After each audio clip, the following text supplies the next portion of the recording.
Hi, my name is Jonathan Ryan, and I'm going to be reading The Sacred Pipe, Black Elk's account of the 7 rites of the Oglala Sioux. Recorded and edited by Joseph Epps Brown.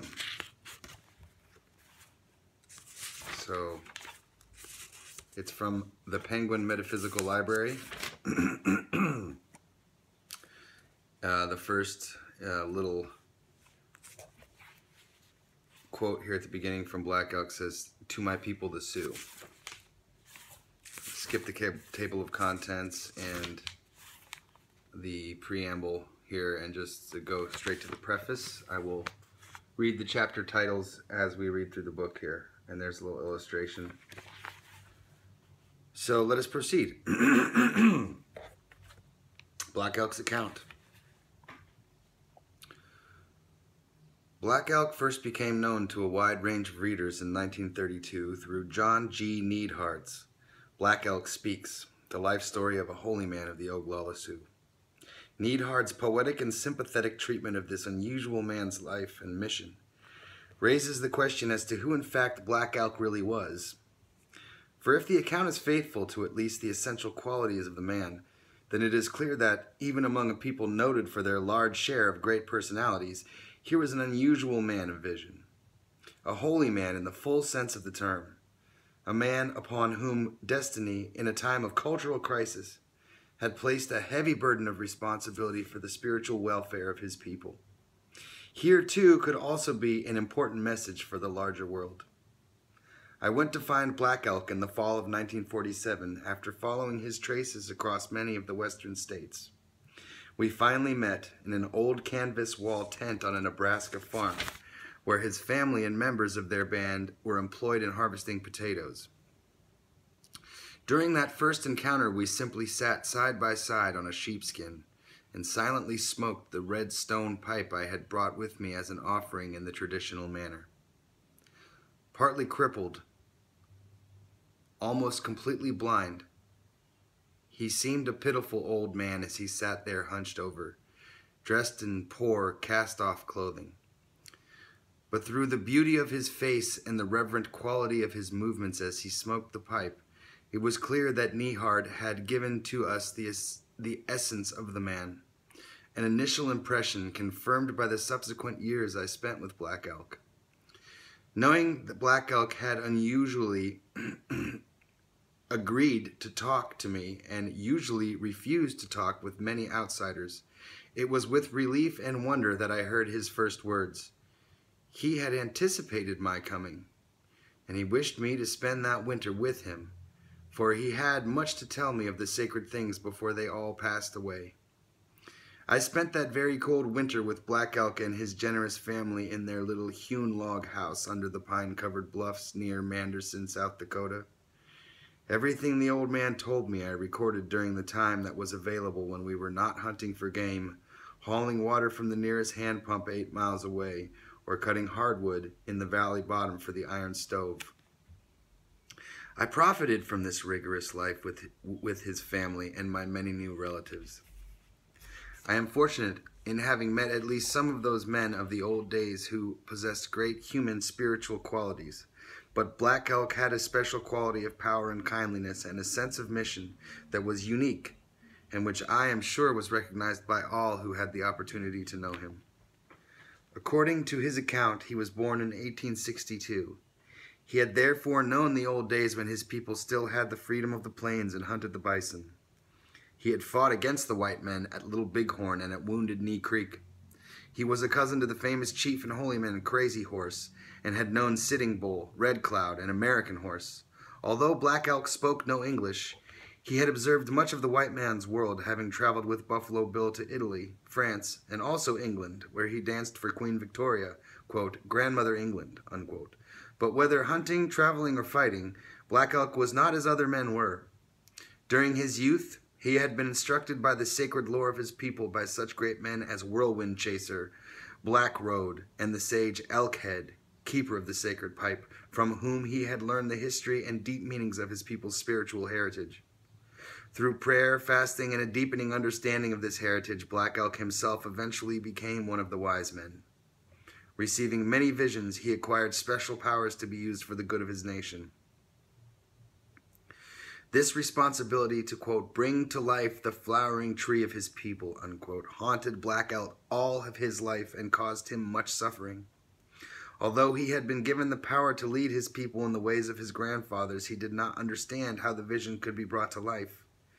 It was certainly because of his pervasive sense of mission that Black Elk wished to set forth this book explaining the major rites of the Oglala Sioux. For he hoped that in this manner his own people would gain a better understanding of the truths of their Indian traditions.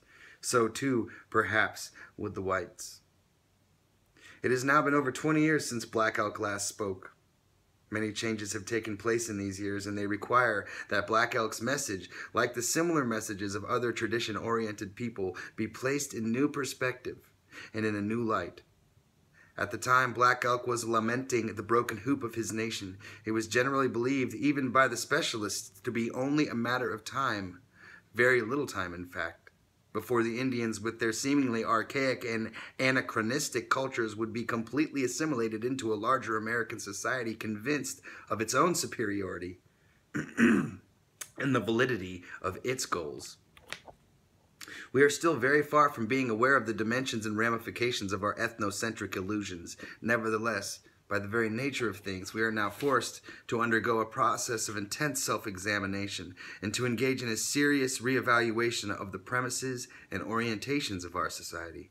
For example, the inescapable reality of the ecological crisis has for many people shattered a kind of dream world. It has forced us not only to seek immediate solutions to the kinds of problems fostered by a highly developed technology, but also, and above all, to look to our basic values concerning life and the nature and destiny of man. An increasing number of people today, especially those of the younger generations, may not yet be sure about the most effective means of furthering this process of reevaluation, but they are looking to the kinds of models represented by the American Indians. In their relationships to this troubled America, the Indians encompass a wide variety of possible positions. On one hand are the few traditional and conservative groups that, against enormous pressures, have miraculously maintained very close to the essence of their ancient and still viable lifeways. On the other hand are the groups that have become completely assimilated into the larger American society.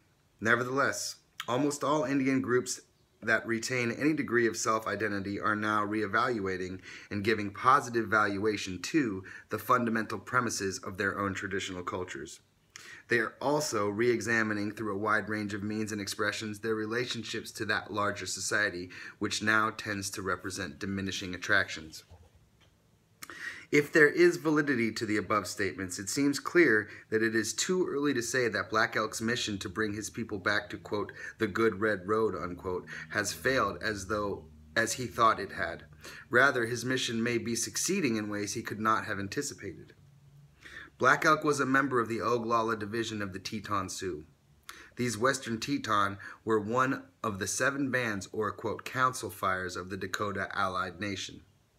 This is one of the nations belonging to the larger Siouan linguistic family, which also includes the Anassibwine, Crow, Hidatsa, Iowa, Kansa, Mandan, Missouri, Omaha, Osage, Oto, Ponko, and Quapaw, and forgive any mispronunciation there. According to their own historical account, the Dakota were established on the headwaters of the Mississippi River as late as the 16th century. In the 17th century, they were driven westward from the Minnesota by their enemies, the Chippewa. In leaving the forests and the lakes, the Dakotas substituted the horse for the bark canoe with remarkable ease. In the 19th century, they became known and feared as one of the most powerful nations on the plains. Indeed, it was these Dakota Sioux who offered perhaps the strongest resistance of all the Indian groups to the westward movement of the whites.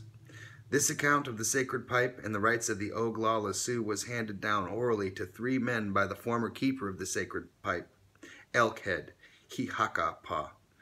Of these 3, Black Elk was the only one still living at the time this history was written. Black Elk himself died in August 1950.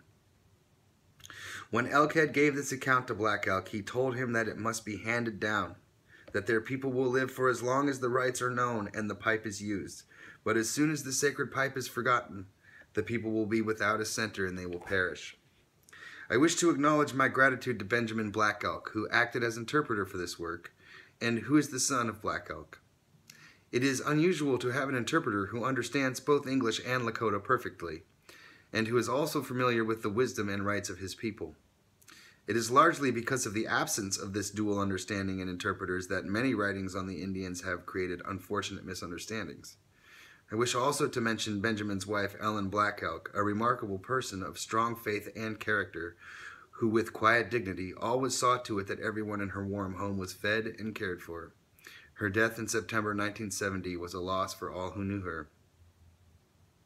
I also acknowledge my gratitude to the Smithsonian Institution for the Barry photograph of Sitting Bull, and to the Illuminated Photograph Ad Service of Sioux Falls, South Dakota, for having given me permission to use the photographs of 7 Sioux who participated in the Battle of Little Bighorn and who were all close friends of Black Elk. Joseph Epps Brown, Indiana University, Bloomington, February 1971.